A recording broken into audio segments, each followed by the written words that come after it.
Hello student, welcome और welcome back to my channel nursing with Pooja. आज हम discuss करेंगे यूनिट 3 जो हमारी कंटिन्यू है कॉग्निटिव प्रोसेस वाली, उसका नेक्स्ट टॉपिक मेमोरी। तो मेमोरी क्या होता है? अगर हम मेमोरी का हिंदी मीनिंग निकालेंगे तो मेमोरी का मतलब होता है याददाश्त। तो जब भी कोई चीज हम कहीं पे देखते हैं या लर्न करते हैं न्यू चीजों को, तो हम अपने माइंड में उसको कंजर्व कर लेते हैं फ्यूचर यूज के लिए। तो ये जो हमने यानी जो कंजर्व करने की या उसको दिमाग में सेव करके रखने की जो प्रोसेस है, उसको हम क्या कहते हैं? मेमोरी कहते हैं। नेक्स्ट है टाइप्स ऑफ मेमोरी। तो ड्यूरेशन के बेस पे मेमोरी को तीन मेनली पार्ट्स में क्लासिफाई किया गया है: immediate memory, short term memory and long term memory. हम वन बाय वन डील करेंगे। सबसे पहले हम देखेंगे इमीडिएट मेमोरी। तो इमीडिएट मेमोरी का मतलब यहाँ पे ये है कि कोई भी चीज या कोई एक्शन हम सिर्फ कुछ सेकंड्स के लिए जब हमारा ब्रेन उसको याद रखता है, तो वो किसमें कंसिडर किया जाएगा? इमीडिएट मेमोरी में। जैसे फॉर एग्जाम्पल कि किसी ने, आपके दोस्त ने कोई 5 डिजिट का नंबर बोला कि प्लीज ये नंबर अपने मोबाइल में डायल करना, तो आपने वो डायल किया, तब तक वो कुछ सेकंड्स के लिए आपको याद रहा, लेकिन कुछ मिनट के बाद आप उसको नंबर को भूल जाओगे। तो ये किसमें कंसिडर किया जाएगा? इमीडिएट मेमोरी में। सेकंड है शॉर्ट मेमोरी। तो ये मेमोरी जब कुछ मिनट्स के लिए हमारा माइंड कुछ चीजों को लर्न करके रखता है या याद करके रखता है, और कुछ मिनट या कुछ समय के लिए, कुछ लॉन्ग, थोड़ा सा लंबे समय के लिए, तो वो शॉर्ट मेमोरी में कंसिडर किया जाता है।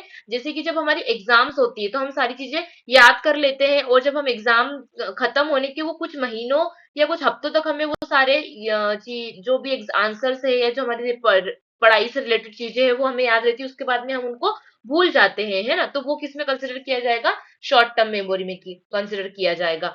नेक्स्ट है लॉन्ग मेमोरी। तो long term memory, long term memory से यहाँ पे ये मतलब है कि ऐसी चीजें जो लंबे समय तक हमारे साथ रहती है, हमें याद रहती है। लंबे समय से कहने का मतलब है कुछ हफ्तों, महीनों, सालों, या बोल सकते हैं इसको परमानेंट मेमोरी के नाम से भी हम जाना जाता है इसको। जैसे कि हम हमारा नेम, डेट ऑफ बर्थ, हमारे पेरेंट्स का नेम, हमारा लिविंग प्लेस, है ना, नेटिव बर्थ प्लेस, ये सब चीजें हम कभी नहीं भूलते, तो इसको हम लॉन्ग टर्म मेमोरी या परमानेंट मेमोरी के नाम से भी जानते हैं, क्योंकि ये चीजें क्या होती है, हमें परमानेंटली याद रहती है, हम इनको कभी भूल नहीं जाते। जब तक हम हैं हमारे साथ साथ ये भी हमें लॉन्ग टर्म तक याद रहती है। नेक्स्ट है फैक्टर्स। तो कुछ फैक्टर्स है जो मेमोरी को अफेक्ट करते हैं, मेनली उसको टू सेक्शंस में डिवाइड किया गया है: intrinsic factor and extrinsic factor. तो इंट्रिंसिक फैक्टर किसे कहेंगे? तो जब इंडिविजुअल खुद रिस्पॉन्सिबल होता है, उसकी मेमोरी खुद के वजह से, उस पर्सन की वजह से जब अफेक्ट होती है, तो वो इंट्रिंसिक फैक्टर होता है। और जब किसी बाहरी चीजों की वजह से हमारी जब मेमोरी अफेक्ट होती है या डिस्टर्ब होती है, तो वो एक्सट्रिंसिक फैक्टर में आता है। अब वन बाय वन हम इन फैक्टर्स को डील करेंगे। सबसे पहले हम देखेंगे इंट्रिंसिक फैक्टर।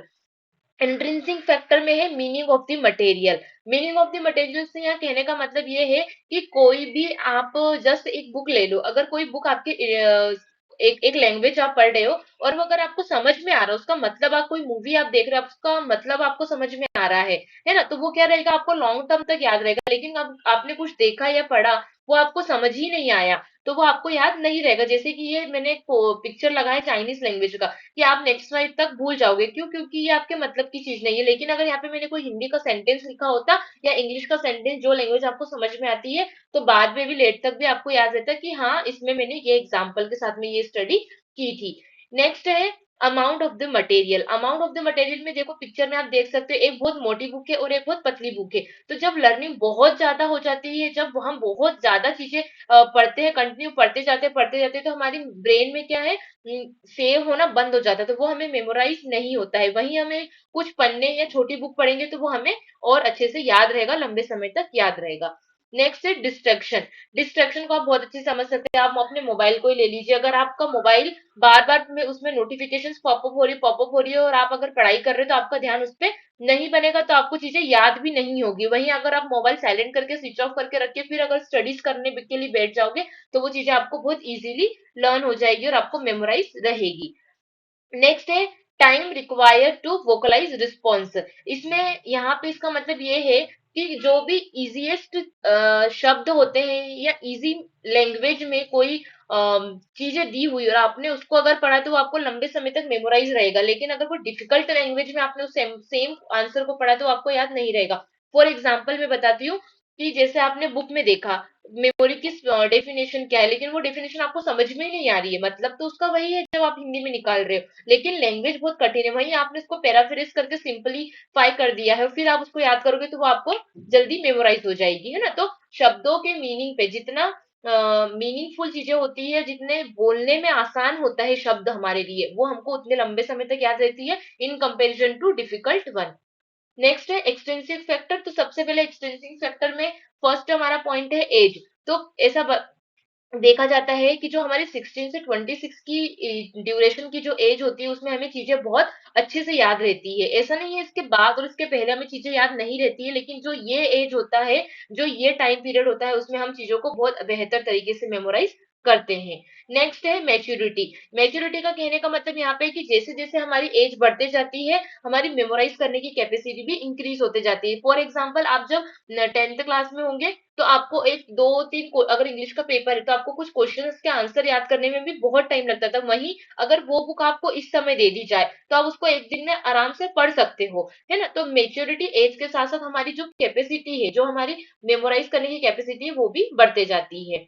उसके बाद में विल टू लर्न। तो विल टू लर्न का मतलब ये है कि अगर आपका इंटरेस्ट होगा उस एरिया में, है ना। अगर जैसे कि आपको मूवी देखने के लिए आप गए हो हॉलीवुड मूवी देखने के लिए, लेकिन आपको हॉलीवुड मूवियाँ पसंद ही नहीं है, तो आपको क्या रहेगा, उसकी जो स्टोरी लाइन अगर आपको नहीं पसंद है तो वो आपको उसकी स्टोरी याद भी नहीं रहेगी। वहीं दूसरी ओर अगर आपके इंटरेस्ट की चीज होती, आपकी इंटरेस्ट की मूवी होती, तो आपको word to word with sentence and song आपको वो मूवी पूरी याद रहती। तो ये है विल टू लर्न। ये भी हमारे मेमोराइजेशन पे इफ अफेक्ट करता है।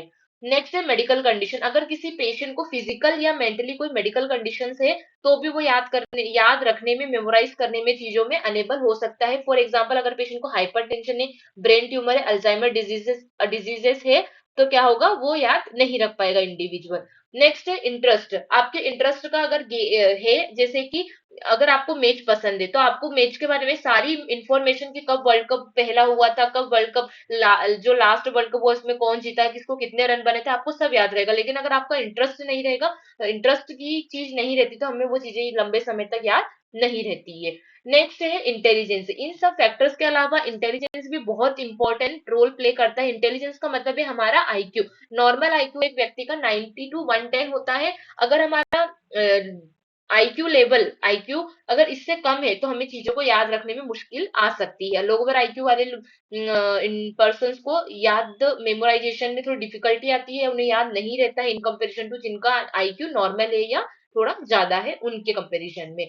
नेक्स्ट पॉइंट है rest and sleep. This is very important. अगर हम प्रॉपर रेस्ट, जो भी 6 to 8 आवर का हमारा रेस्ट करने का, ये स्लीपिंग का जो पैटर्न है, अगर हम उसको प्रॉपर फॉलो नहीं करेंगे तो हमें याद नहीं रहेगा। फॉर एग्जाम्पल, जब हमारी एग्जाम चलती है तो हम रात रात भर कंटिन्यू कुछ दिनों तक पढ़ते हैं, तो क्या होता है, एक टाइम आने के बाद में हमें याद होना और समझ आना बंद हो जाता है। तो अगर हम प्रॉपर रेस्ट करेंगे और प्रॉपर नींद लेंगे तो हमें चीजें बहुत अच्छे से याद रहेगी, है ना। तो students, it is about my all about my video memory. अगर आपको इस वीडियो में कुछ भी अगर समझ में नहीं आता है या आप कुछ और नया टॉपिक पढ़ना चाहते हैं तो प्लीज कमेंट बॉक्स में कमेंट करके बताइएगा।